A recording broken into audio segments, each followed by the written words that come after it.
የሸፋዳው ቅሌት በባስ ውስጥ መሸት ስላለና ትራንስፖርት ማግኘት ስለሚያስቸግር ባስ ውስጥ እንደ ሰው ሳይሆን እንደ እህል ተጠቅጥቆ ነው ሰው የተጫነው። አንዳንዱ በተለያዩ ሐሳቦች ተወጥሮ ሌላውም ቶሎ ወደ ቤቱ ደርሶ በስራ የዛላ አካሉን ስለማሳረፍ እያሰበ በሐሳብ ጭልጥ ብሏል። ባሱ ውስጥም ምንም የተከፈተ ሙዚቃና ሬዲዮ ስለሌለ ጸጥ ብሏል።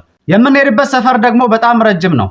ልክ መንገዱን እንዳጋመስነው ያልጠበቅነው የሴት ጩኸት ድምጽ ተሰማ። ሁላችንም ደንግጠን ወደ ጮኸችው ልጅ ለማየት ከያለንበት ተንጠራራን። ለካ አንዱ ሸፋዳና ቅንዝራም ከኋላዋ ሲተሻሻት ቆይቶ ስሜቱን መቆጣጠር ተስኖት ከመተሻሸት አልፎ ባሻውን አውጥቶ ከኋላዋ ለቆት ልብሷን ሲያበሰብሰው ቀዝቅዟት እጇን ስትልከው እጇ የለቀቀው ጉድና ባሻው ላይ ሲያርፍ በድንጋጤ ይሁን ጉዱ እንዲታይ ብላ ባሻውን ጭምቅ አድርጋ እንደጨበጠችው ነው ጩኸቷን የለቀቀችው። ተሳፋሪው ሲሰማ ጉድ አለ። እዛው አካባቢ ያሉትም ስልካቸውን አብርተው ሲያዩ ያው እንደ ሰውየው አይነት ሴት የማያከብር እንከፍ ሸፋዳ ያለውን ያክል የሴት መናቅ የሚያበሳጫቸውና ለሴት ክብር የሚሰጡም አሉና በተፈጠረው ነገር ተበሳጭተው ወደ ወጣቱ ቡጢና ጥፊ የሰነዘሩም አሉ። ወደ ልጁ ቀረብ ያልነው ከየአካላቱ የቡጢና ጥፊ ብፌ ካነሳን በኋላ እስኪ አሪፍና ለሌላው ማስተማሪያ የሚሆን ቅጣት አዋጡ ብዬ ለተሳፋሪው ሐሳብ አቀረቡ።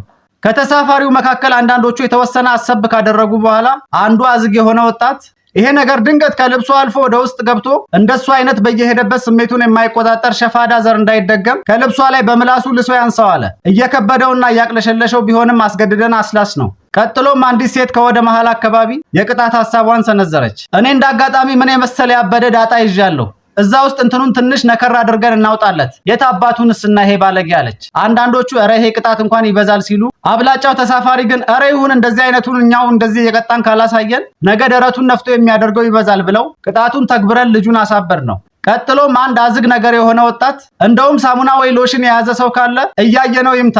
የመጀመሪያውን ዙር ስላዝረከረከው ቀጣዩ ግን እቃው ይላላጥበታል እንጂ እሺ አይለው። ያንን እያዩ መዝናናት ነው እንጂ የሚል ሐሳብ አንስቶ ነበር። ነገር ግን አብዛኞቻችን የቅጣት ሐሳቡ ቢያስቀንም ስለደበረን ተው ነው። በመጨረሻም እንደማሳረጊያ እንዲሆን ብዬ እኔም እንዳጋጣሚ ማጣበቂያ አሚር ኪሴ ውስጥ ይዣለሁ። አሁን ከዚህ ባስ አስወርደ ነው ምናልባት በሌላ ባስ ከሄደ እንደዚሁ እየቆመና እያሻፈደ እንዳያስቸግረው ባሻውን ከታፋው ጋር በአሚሩ በደንብ አድርገን አጣብቀን እንልቀቀው የሚል ሐሳብ ሳመጣ አንዳንዶቹ በሐሳቤ ፈገግ ብለው እንዳልኩት አጣብቀንለት ከባሱ አስወረድ ነው።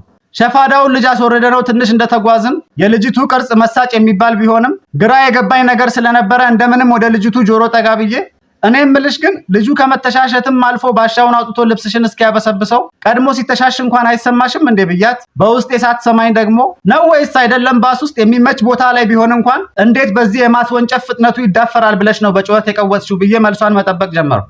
እሷም ኧረ እኔ መች እንደዚህ መሰለኝ፣ እኔ ለራሴ ዛሬ የተቀበልኩትን ደሞዜን እንዴት ነው ለወሩ የማብቃቃው እያልኩ ስለ ኑሮ እያሰብኩ ተመስጬ ስለነበርና በጣም ጥቅጥቅ ብለን ስለተሳፈርን ያን ያክል አልታወቀኝም ነበር። ልክ የሆነ ሰዓት አውጥቶት ከኋላ ሲጫነኝ ግራ ገብቶኝ እጄን እስክልክ እንኳን ፋታ ሳይሰጠኝ እኮ ነው የለቀቀው። ይሄ ወራዳ ብላ ፊቷን ስታጨማድድ እኔ ስለ ደሞዝና ኑሮ ጉዳይ ስታነሳብኝ ስስ ጎኔ ስለተነካ ጉዳዩን ወደ ሌላ አዙሬ ውይ ለነገሩ እውነትሽን ነው፣ ስለ ደሞዝና ስለዚህ ኑሮ እያሰብሽ ተመስጠሽ ከሆነ እንኳን እረዳሻለሁ፣ አይደለም በኋላ በፊት ቢመጣም ላይታወቅሽ ይችላል ስላት ፈገግ ብላ እያየችኝ መንገዳችንን ጨርሰን ከባሱ ወረድን።